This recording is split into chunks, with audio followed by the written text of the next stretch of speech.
नमस्कार मित्रांनो, अशोक मामा या मालिकेच्या आजच्या भागात आपण बघणार आहोत. हर्षाने आता अशोक मामांसमोर फाईलचा ढिगारा टाकलेला असतो. तेव्हा अशोक मामा तिला विचारू लागतात, ही आपटाआपटी कसली चालली समजेल का? त्यावर हर्षा म्हणते की हेड ऑफिसमधनं फोन आला होता, प्रोग्रेस रिपोर्ट द्यायचा आहे, तोही आजच्या आज. तेव्हा अशोक मामांच्या लक्षात येतं. त्यामुळेच हर्षाने ह्या जुन्या फाईल त्यांच्या समोर ठेवल्या आहेत. तेव्हा अशोक मामा म्हणतात की ह्या फाईलची काय गरज आहे, त्यासाठी कम्प्युटर आहे ना. त्यावर हर्षा म्हणते की कसं आहे ना, बॉस सुद्धा तुमच्यासारखा जुनाच आहे, त्यामुळे. तेव्हा अशोक मामा तिला म्हणू लागतात, याचा अर्थ आकडे फुगवून सांगायचे तर, आणि खोटा रिपोर्ट द्यायचा, आणि पैसे कसे वाया गेले हे लपवून ठेवायचं. तेव्हा हर्षा त्यांना म्हणू लागते की ऑफकोर्स माझगावकर. तेव्हा अशोक मामा तिला म्हणतात की जमणार नाही. त्यावर हर्षा रागातच त्यांना म्हणू लागते, हे बघा मिस्टर माझगावकर, जेवढं सांगितलंय तेवढं तुम्हाला करावंच लागेल. तेव्हा अशोक मामा म्हणतात की हे माझ्या तत्वात बसत नाही, त्यामुळे हे मी करणार नाही.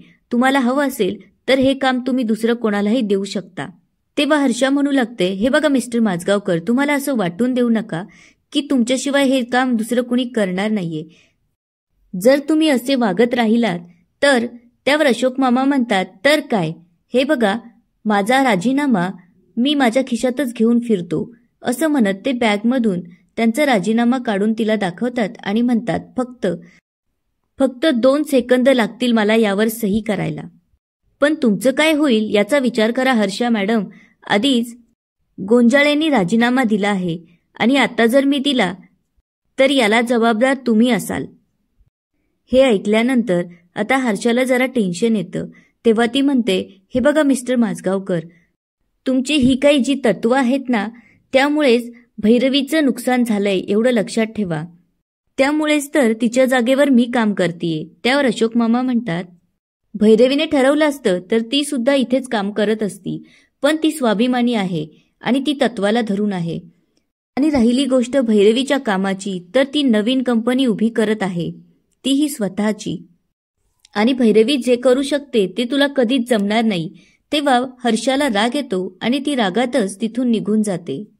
आता इकडे देसाई आणि तोरणे भैरवीला सोसायटीच्या ऑफिसमध्ये बोलवतात आणि म्हणतात की आम्हाला समजलं की तुला एवढ्या मोठ्या पाककला स्पर्धेमध्ये खूप मोठं बक्षीस मिळालंय, त्यासाठी कॉंग्रॅच्युलेशन्स. तेव्हा भैरवी म्हणते थँक्यू. पुढे ते म्हणतात, बस ना, आम्हाला तुझ्याशी जरा बोलायचंय.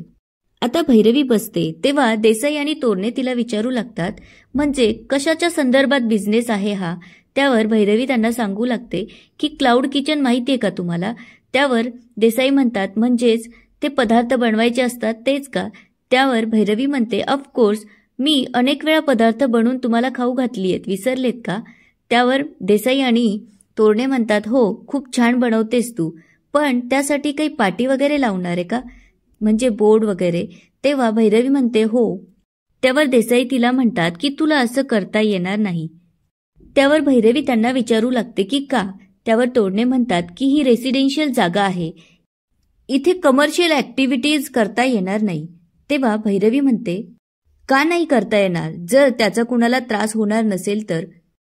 त्यावर देसाई आणि तोरणे म्हणू लागतात, हे बघ, इथे जर बिझनेस सुरू केला तर वेगवेगळी घाणेरडी लोक इथे येतील, त्यामुळे इथे गर्दी होईल आणि सोसायटी डिस्टर्ब होईल. तेव्हा भैरवी म्हणते की इथे बाकीचे लोक करतातच ना, जसं की सातपुते क्लासेस घेतात, रुपालीताई ड्रेसेस शिवतात. त्यावर तोरणे म्हणतात, पण परमिशन घेऊन. पुढे भैरवी त्यांना म्हणते की प्रिया रील्स बनवते, त्यासाठी तिने परमिशन घेतलीये का? त्यावर देसाई म्हणतात, आम्हाला फक्त तुला एवढंच सांगायचंय की तुला इथे बिझनेस करता येणार नाही. तेव्हा भैरवी त्यांना म्हणते, याला अडून बसणं असं म्हणतात. त्यावर देसाई आणि तोरणे तिला म्हणतात की अडून बसायचं काम माझगावकरांचं, म्हणजे तुझ्या सासऱ्यांचं आहे, त्यामुळेच तर आजवर त्यांनी इथल्या कामामध्ये अडथळे आणलेत. आता इकडे योगिता बॅग घेऊन घरी जायला निघते. तेव्हा अशोक मामा तिला विचारू लागतात की कुठे निघालीस? तेव्हा योगिता म्हणते की काका, आता मला वैताग आलाय, सकाळपासनं हर्षासारखी अंगावर ओरडतीये, आता हे मला सहन होत नाहीये. त्यावर अशोक मामा म्हणतात, त्यासाठी तू का जातीयेस? तितक्यात हर्षा तिथे ओरडत येते आणि म्हणू लागते, मला अशी टीम मिळाली की ती काहीच कामाची नाहीये. कोणतेच काम धड होत नाहीये. तेव्हा अशोक मामा तिला विचारू लागतात, 1 मिनिट, तुला म्हणायचं काय? त्यावर हर्षा म्हणते की माजगावकर, तुम्ही सगळ्यांचे कान भरवण्याचं काम करताय आणि माझ्या विरोधात भडकवताय. त्यावर अशोक मामा तिला म्हणतात, मी असं का करू? कोण म्हणालं तुला असं? तेव्हा हर्षा त्यांच्यावर ओरडत म्हणते की एकतर भजन करायच्या वयामध्ये तुम्ही काम करताय, वशिलाचे टट्टू आहात तुम्ही. त्यावर अशोक मामा म्हणतात की पहिली गोष्ट, मला इथे कामावर तुम्हीच घेतलं. दुसरी गोष्ट, मी चांगलं काम करतो म्हणून मी अजून या कंपनीमध्ये टिकून आहे. आणि तिसरी गोष्ट, मला माझ्या कामाचे पैसे मिळताय, मी काय कोणाकडून ओरबाडून घेत नाहीये. पुढे ते तिला म्हणू लागतात, हे बघा हर्षा मॅडम, तुम्हालाच बॉस व्हायची हौस होती आणि आता ते काम तुम्हाला झेपवत नाहीये. आता हर्षाला खूप राग आलेला असतो. इकडे भैरवीचे बाबा भैरवीच्या बिझनेससाठी जागेची चौकशी करत असतात. तेव्हा ते रघुला फोन करून विचारू लागतात की तुझ्या जवळ असलेल्या जागेचं काय झालं. तेव्हा त्यांना समजतं की तिथल्या भाडेकरूने ऑलरेडी 1 वर्षाचं भाडं पे केलेलं असतं. तेव्हा भैरवीची आई म्हणते की देशमाने आहे ना, त्यांना विचारून बघा. त्यावर भैरवीचे बाबा म्हणतात की ती जागा खूप मोठी आहे, त्यामुळे त्याला रेंटही जास्त लागेल. त्यावर मीना म्हणू लागते, मग काय झालं, भैरवी भरेल की सगळेच पैसे ती त्या अनिशला देऊन टाकणार आहे.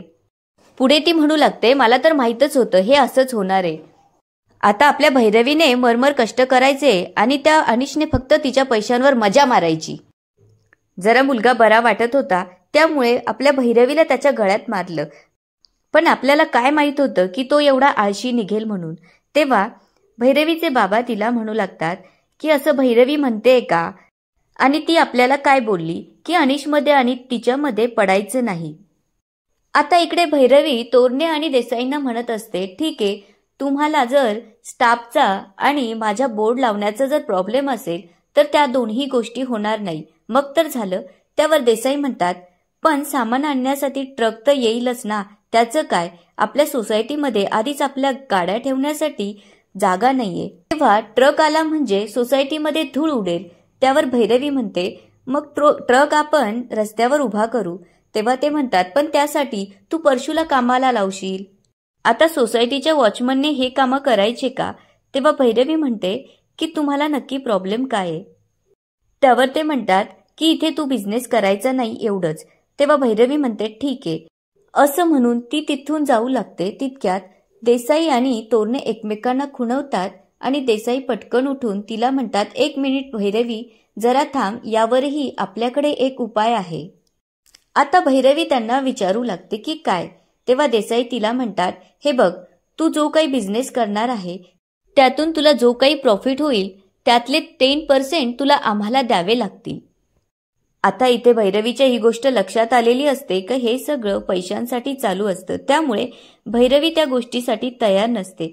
तेव्हा ती त्यांना स्पष्टच बोलते की हे शक्य नाहीये, कारण मी फुकटचं कोणाला क्रेडिटही देत नाही आणि पैसे तर बिलकुल नाही. तेव्हा तोरणे तिला म्हणतात, हे बघ, तू जर एवढं केलंस तर तू इथली जागाही वापरू शकतेस, इलेक्ट्रिसिटीही वापरू शकतेस, आम्ही कुणालाच काही सांगणार नाहीये. तेव्हा भैरवी त्यांना म्हणते, 1 मिनिट, कुणालाच काही सांगणार नाही याचा अर्थ काय?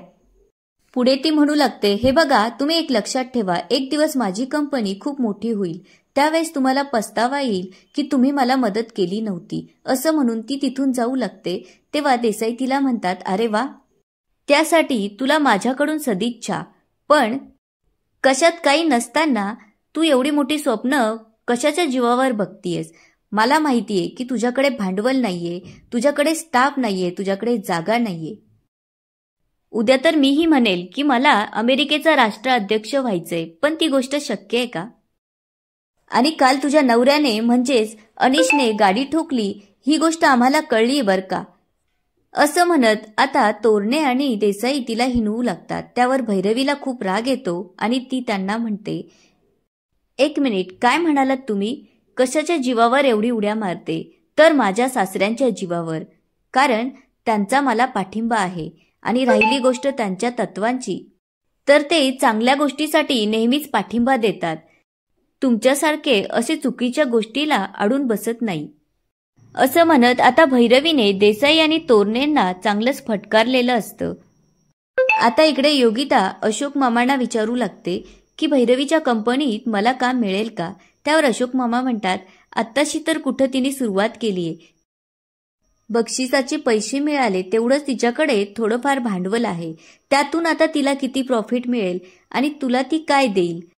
त्यापेक्षा इथे तुला 4 पैसे तर मिळतायत ना. त्यावर योगिता त्यांना म्हणते, पण इथे राहून आनंद मिळत नाहीये ना. आणि माझा विश्वास आहे की भैरवी नक्कीच काहीतरी करेल. तितक्यात तिथे शिपाई येतो आणि अशोक मामांची माफी मागत म्हणतो की माझ्याकडून खूप मोठी चूक झालीये. पण देवा शपथ सांगतो, जेव्हा ही गोष्ट माझ्याकडून झाली तेव्हापासनं मला सारखी ही गोष्ट खटकती की माझ्यामुळे कुणाचं तरी नुकसान झालं. तेव्हा अशोक मामा म्हणतात की तुमच्या एवढ्याशा चुकीमुळे आज भैरवीची नोकरी गेलीये. आता तो शिपाई म्हणू लागतो की भैरवी मॅडमच्या कंपनीमध्ये मला काम मिळेल का. आणि याच ठिकाणी आजचा एपिसोड संपतो. आता पुढे काय होणार ते बघूया उद्याच्या एपिसोडमध्ये. धन्यवाद.